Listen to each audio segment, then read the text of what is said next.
Sir మనం ఈ phone tapping వ్యవహారంలో సమంత గారు ఫోన్ ట్యాప్ చేశారు. ఆమె విడాకులకు కారణం ఈ ఫోన్ ట్యాపింగ్ వ్యవహారమే అని జెప్పేసి ఎన్నో వార్తలు రావడం చూస్తాం. దీనికి కారణం కూడా కేటీఆర్ గారే అని జెప్పేసి సోషల్ మీడియాలో విపరీతంగా ప్రచారం జరిగింది. సో, మరిప్పుడు ఇంత ప్రచారం జరుగుతుంది ఈ ఇష్యూ పైన గాబట్టి కేటీఆర్ గారు మరి స్పందించే ఛాన్సెస్ ఏమన్నా ఉన్నాయా? కేటీఆర్ సమంత స్పందిస్తాడా? That they have to go. You have to live along with the thing. ఎవరు కూడా అమాయకులేం కాదు. సమంత ఏం హ్మ్. అమాయకురాలు ఏం కాదు కదా. రకుల్ప్రీత అమాయకురాలు కాదు. అవును. ఎవరో కాదు. అది వీళ్ళని ఎవరు తీసుకెళ్లారు అనే దానికి మొట్టమొదటి మాట్లాడతాను. వీళ్ళ లబ్ధి కంటే వాళ్ళ లబ్ధి. లేకపోతే ఇది ఇచ్చే 5,00,000, 10,00,000, 20,00,000, 30,00,000 వాటి ఇద్దరు దాటిపోయారు. ఎవరికన్నా ఒక సాంగ్ చేస్తే ఆమె ₹1,00,00,000 ఇస్తారు. అవును. అంచేది ఇప్పుడు అర్జెంటుగా వెళ్ళిపోయి కేటీఆర్ వాటి గ్యాంగ్ తోటి సరదాగా ఉండాలి. అక్కడికి వెళ్తే ఎలా ఉంటుందంటే ఎలా ఉండదు. యూ కమ్ ఫర్ నైట్ అలా ప్రాస్టిట్యూషన్లో ఉండదు. అది పిలిస్తే సరదాగా ఏదో కలుస్తారు, కలిసేట్టు చేస్తారు. That's all. That is the అది జరిగే ఉంటుంది. జరగకుండా ఎందుకు ఉంటుంది? ఓకే. ఎవరితోటి జరిగి ఉంటుంది అంటే మనకు తెలియకుండా చెప్పకూడదు. హ్మ్. అంచేత దానికి మ్యారేజ్కి పెడతారు. ప్రతిదానికి వాళ్ళు మ్యారేజ్కి పెడతారు కదా. అవును. That is not needed. Cinema వాళ్ళకి మ్యారేజ్ ఎట్టి మ్యారేజ్ కాకపోతే పెట్టింది ఇలాగ అన్నాను అనుకోవద్దు. ఎన్ని చూడలేదు. హ్మ్. ఇవన్నీ చెప్పడానికి అందుకే వాడు లూజ్గా చెప్తాడు వేణుస్వామి. వాళ్ళు అప్పుడు విడిపోతారు, వీడు ఇప్పుడు విడిపోతాడు. ఆ? నువ్వు ఎప్పుడు విడిపోతావు చెప్పాలి. ఆ వీణ అనే అమ్మాయి చేసుకున్నాడు, వీణ మంచి అమ్మాయిని. అవును. అసలు మీరిద్దరు ఎప్పుడు విడిపోతారు? అవి చెప్పు ముందు. ఆడి పక్కన లావు ఒక అమ్మాయి అడుగుతుంటుంది యాంకర్. ఇదే పని వీళ్ళిద్దరికి. ఆడు ఎప్పుడు చచ్చిపోతాడు. ఈరోజు ప్రతి సంవత్సరం ఎవడు చచ్చిపోతూ ఉంటాడు. ప్రతి నిమిషం ఎవడు చస్తానే ఉంటాడు, వాడు పుడతానే ఉంటాడు, ఎవడో డివోర్స్ చేసుకుంటానే ఉంటాడు. అది వీడు చెప్పేదేంటి? అలా చూస్తే ఇలా చూస్తాడు వాడు. మళ్ళీ ఇప్పుడు కొత్తగా చెప్తాడు మళ్ళీ.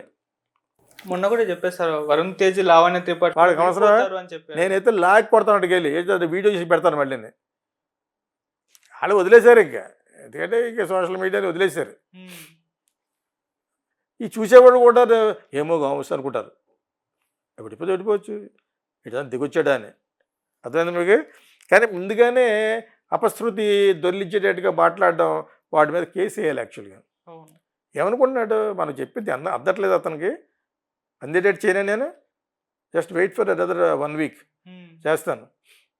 You cannot tell that. ఇది tarnishing your demeaning somebody else's relationship. ఇంకొక లెక్క బాంధవ్యానికి నువ్వు అడ్డుపడుతూ నువ్వు ముందు విషబీజం నాటుతున్నావు అనమాట. సిగ్గులేదు వాటికి. ఇప్పుడు దేవుడిని కానీ నమ్మితే, లేకపోతే ఆడికి సిగ్గుంటే బారెదుకు పెడతాడు. చేసే బిజినెస్ వచ్చి ఇలా గొలుసులు గిలిచేసుకుంటాడు. ఆడు చేసే బిజినెస్ ఏంటి? బారా పబ్బు. Not correct. నాకు ఎక్కడ కోపం అంటే అతను మీ మీద డబ్బులు సంపాదించుకోవడంలో కాదు. You cannot tell somebody else. అది నీకు ఏం తెలుసు? నీకు నిజంగా జ్యోతిష్య శాస్త్రం తెలిస్తే వేరుగా బాహాడు. చెప్పేవాళ్ళు 90% సోది. హ్మ్. ఇతనే కాదు ఇంకా ఉన్నారు. మిగతా వాళ్ళు 18తో స్టార్ట్ చేస్తారు. ఈ మాత్రం రే అలా మారుతూ ఉంటాడు వాడు. హ్మ్. అప్పుడు అలా నమస్కారం పెడతాడు అనమాట. బిజినెస్ అది. అప్పుడు అడుగుద్దా అమ్మాయి. ఈ యథవ సోది అండి చెప్పేవాళ్ళు అంటే చిరాకు నాకు. ఎవడు జెన్యూన్? ఎవడు genuine? How can you tell? Somebody else's future? జరిగిపోయింది కొంతమంది చెప్తారు. అందులో కొన్ని జరుగుతూ ఉంటాయి. ఎవరికైనా జరుగుతాయి. నువ్వు జ్యోతిష దగ్గరికి వెళ్ళటమే దురదృష్టం. అది అంటే నీకేదో బాగోలేదని వచ్చావని అర్థం. ఓ పొలిటీషియన్ వెళ్ళాడంటే అటు పొలిటికల్ కెరీర్కి వచ్చాడు. ఓ సినిమా వాడికి వెళ్ళాడంటే సినిమా గురించి రావాలి. ఓ హీరోయిన్ వెళ్ళిందంటే రెండు హీరోయిన్గా పెద్ద పెద్ద సినిమాలు రావాలి. రామ్ చరణ్తో యాక్ట్ చేయాలి, ఆడితో యాక్ట్ చేయాలి అనుకుని వెళ్తుంది కదా. ఓ డైరెక్టర్ వెళ్ళాడంటే అర్థం ఏంటి? నేను పెద్ద పెద్ద వాళ్ళకి నాకు డేట్లు ఇవ్వాలి, నేను పెద్ద సక్సెస్ అవ్వాలి అనుకుంటాడు. అవి చెప్తాడు. నీకు రామ్ చరణ్ దగ్గరికి వెళ్ళి కనపడుతున్నాయి అంటాడు, లక్ష పెడతాడు కదా. ఓహో! అర్థమైనప్పుడు వాడి టెక్నిక్ అది. వాడికి జ్యోతిష్ రాదు, బొంగు రాదు. మరి జ్యోతిష్ శాస్త్రం అసలు మీరు నమ్మట్లేదంటే నమ్ముతాను టు సమ్ ఎక్స్టెంట్. సైంటిఫిక్గా చెప్పి వాళ్ళు ఎవరో ఒక ఇద్దరు ముగ్గురు ఉంటారు. 99% వీళ్ళందరూ బోగస్. దేవుడిని పెట్టుకోవడం, ఏదో ఒక అంగవస్త్రం వేసుకోవడం, మాట్లాడటం ఏంటిది? ఒకడు 5 నిమిషాలు పాడతాడు పద్యం, ఆపటది. అవును. ఏంటిది? What are you trying to cheat? Whom are you trying to cheat? You are cheating yourself and others also. దాంట్లో సోషల్ మీడియా అంతా ఎందుకు వద్దనలే మనక. సోషల్ మీడియాలో నోబడీ ఈజ్ అన్కంట్రోలబుల్ అయిపోయింది. కొత్తగా పెళ్లి చేసుకుని వాడు ఇడిపోతాడేంటి? యాజ్ ఇట్ ఈజ్గానే పరిస్థితి బాగాలేదు కాబట్టి ఎవడని చెప్పొచ్చు, నువ్వు చెప్పొచ్చు, ఎవరైనా చెప్పొచ్చు. అవును. అవి విడిపోతారు, అలా అయిపోతారు. ఇప్పుడు మన సినిమా చెప్పినట్టు ఆ సినిమా ఫ్లాప్ అవుద్దా? అవుద్దా? అవదా? ఎప్పుడు అవుద్ది? అది మనిషి యొక్క తత్వం. ఇప్పుడు అవును. సినిమా బాగా ఆడుతుంది అనుకో, దాన్ని బాగా ఆడుతున్నట్టు చెప్పరు. 2, 3 రోజులు చూద్దాం అంటే పోవాలన్నమాట దాన్ని. మనిషి యొక్క బుద్ధి అలాగ అయిపోయింది. ఎస్పెషల్లీ కింద కామెంట్లు పెట్టేవాళ్ళు ఉంటారు సన్నాసులు. వాళ్ళే లూజర్స్ వాళ్ళు. Negative feels, negative fuckers, negative idiots, scoundrels వాళ్ళు యాక్చువల్గా. వాళ్ళే పెడతారు అలాగా. వాళ్ళకి ఏం పని, లూజర్స్ వాళ్ళు. They cannot win, they cannot go to film industry, they cannot come near to us. ఇంకేది చెప్తా ఆడు గీడు అని పెడతా ఉంటారు అనమాట. మీకు అదే ఇప్పుడు మీరు ఎందుకు మాట్లాడతారంటే యువర్ నువ్వు కీడు కోరుతున్నావు ఇంకోటి గురించి. నేను కాకమన్నా పెళ్లి చేసుకున్న వాళ్ళకి నువ్వు కీడు కోరడం తప్పు కదా అది. నీకు నిజంగా తెలిస్తే నువ్వు నీ పెళ్ళం ఎప్పుడు ఈడిపోతారో చెప్పు. ఆడేనో అమ్మాయి వీణ ఇంకొక అమ్మాయి అవుతుంది కదా, మీ ఇద్దరు ఎప్పుడు ఈడిపోతారా? మరి పెద్ద గొప్ప అందగడం చేసుకుంది అది. నువ్వు ఎప్పుడు చచ్చిపోతావు పోనీ? మీ ఆవిడ ఎప్పుడు చచ్చిపోతుంది చెప్పు. So don't tell as if you're unauthentic prediction చేసేవాడి కింద చెప్పొద్దు, తప్పది. ఓకే, ఒకసారి అదేదో టీవీ స్టేషన్లో లెగ్స్ పారిపోయాడు తెలుసా నీకు? లెగ్స్ వెళ్ళిపోయాడు ఇలాగ అడుగుతుంటాను. తప్పది. You should not encourage. ఆడు మానిటరీగా సెటిల్ అయిపోయాడు అనమాట. పుజారి అతను గుడిలో పుజారి ఉద్యోగం చేసుకునేవాడు. ఎవడో మొదలెట్టాడు అలాగా, అంతే.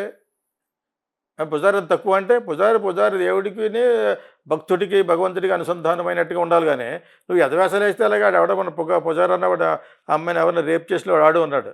ఇప్పుడు అలాగే ఏడుస్తుంది వ్యవస్థ. అవి చెప్పు నువ్వు ఎక్కువ. What is happening around temples, what is happening అవి చెప్పు, నువ్వు అందులో ఉన్నావు కాబట్టి. ఎక్కడికి వచ్చేసి ఫిల్మ్ యాక్టర్ల గురించి వాళ్ళ గురించి చెప్పేంత సీన్ లేదు నీకు అతనికి. నేను ఎందుకు సార్ పచ్చాలు చెప్తానంటే not correct.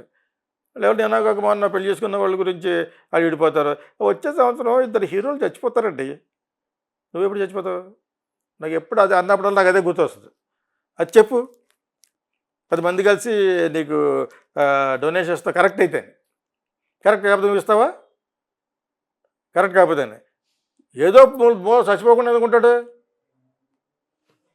So people don't believe this astrologers, fake girl. పద్యం పాడుతూ ఉంటారే, కన్యారాశి ఆ రాశి ఒకటి మొదలు పెడితే అందరూ కన్యారాశిని రాస్తుంటారు, ఒకటి జరగదు అందులో.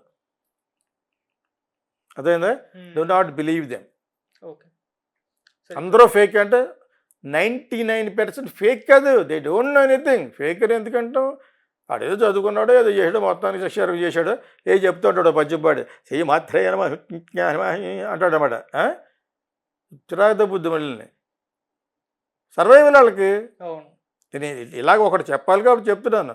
అవి నమ్మేసి గాల్లో దీపం పెట్టేసి అయిపోతుంది, వచ్చేస్తుంది అనుకుంటే రాదు.